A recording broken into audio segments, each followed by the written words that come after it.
I'll set the stage for some of the things that we're going to be looking at here first. So this is a manufacturing roadmap, just an example roadmap, but I want to start by taking a look at our entire strategic landscape so that we know kind of how this radar fits into the overall piece of this puzzle.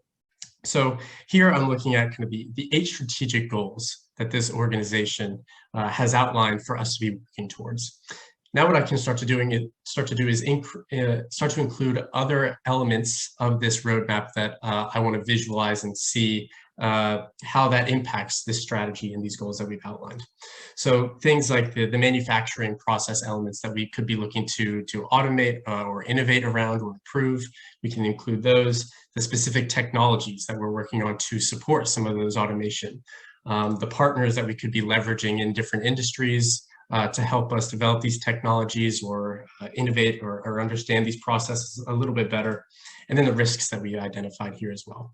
So of course, this is just, it's typical SharpCloud view. You can see all of this in one place, but the real power comes from being able to see how all of this is connected, as Gregorio outlined really nicely. So for this example, let's say that we are looking to innovate around one of these process elements that we've outlined here. We'll take optimize our equipment effectiveness as the strategy that we're looking to execute on. What I can do is I can select this item and I can filter on it. And I'll show that here in the view really quickly. And now I can know exactly which of the goals that we've outlined as an organization this strategy will help me execute on. Which of the technologies do we need to develop, and exactly how much total investment needs to go into each of these technologies as well. And then lastly, what are the partners that we could need to leverage or the risks that we need to take into account when making these types of decisions. So in this case, if we are looking to execute on this particular strategy, I can see that there's one partner, Global Aerosystems, that has a connection to 2 of the 5 technologies that are needed in order to help us optimize our equipment effectiveness. And that's Global Systems Incorporated here, and they have a connection to this additive manufacturing technology and the digital twin technology that we've identified. So what I can do now is I can take this insight that I've gathered by filtering on these relationships and selecting on the strategy that I want to execute on and might need to make decisions around, and I can take that information and go to a different SharpCloud view. And I'm going to use this new radar that we've developed to help me understand this question that I have in a little bit more detail. So a little bit of background about this view. This is obviously a circular technology radar here. So these segments, in this case, indicate the different types of technologies that we were looking at on that previous page. And the dots that we can see here with these little halos or borders around them are the specific technologies. So in this case, I can see exactly the status of these technologies in these different process or different technology types that I've identified. And I can see these individual rings represent the different time horizons which we're looking to develop these technologies in. So short-term, medium, long-term, and then of course I've segmented out these technologies. Now there are a number of ways that you could set up this radar, and I've set up a quick view to just walk through a couple of them here.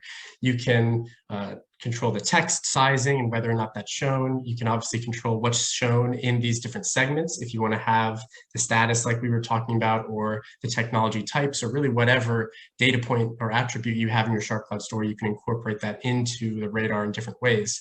You can also control exactly what's shown in these individual rings. So whether or not they represent time horizon like we were looking at on these 2 here and in the last example, or they represent the different technology readiness levels for your technology. And then lastly, we couldn't develop a radar in good faith without giving it actual radar spinning functionality. So for those who do want to style up their radars a little bit, you do have that option as well. But let's jump back to this radar that's particularly important to the discussion that we're having in this scenario. So what I'm looking at here is all the technologies like I mentioned, and I can see the status around the borders as well. But one thing you'll notice at the bottom of the screen here is that I've included some filters so I can slice and dice this radar in different ways. Now, one thing that's really cool about this relationships that we were looking at on the previous screen is they're actually more than just lines between boxes on that screen. They're data points that we can use in different ways. So I can actually filter this radar by the things that are related to that strategy that I identified. So if I want to see what does this radar look like in terms of optimizing our equipment's effectiveness, I can easily filter that radar and see exactly for those 5 technologies that we identified, how are those coming along? And I can actually see that one of those is part of our longer term strategies, digital twin, that we identified as one of the two that was connected to that partner. So if I'm looking to execute on that strategy in the short term, maybe this is something that I need to have a discussion around or make a decision to try and accelerate the development of this technology a little bit quicker. And of course, I can now take this information and jump to another view, like a timeline view, so I can see exactly what time frames or what are the dates that I can expect that technology that I'm concerned with to be available for me to use. So in this case, I'm looking at those same sets of technologies, but in a little bit of a different context. I can see the technology type here, but I can see now the exact starts and end dates across the bottom here. And one thing you also notice is I included those partner organizations up in what we call the tray. So I can still visualize those relationships between the items on my timeline and some of those higher level influences like our partners. So in this case, I might want to filter on that partner that I identified, the Global Systems Incorporated. And in this case, I can see that they have a connection to a number of the technologies that we're actively developing right now, additive manufacturing being one of them.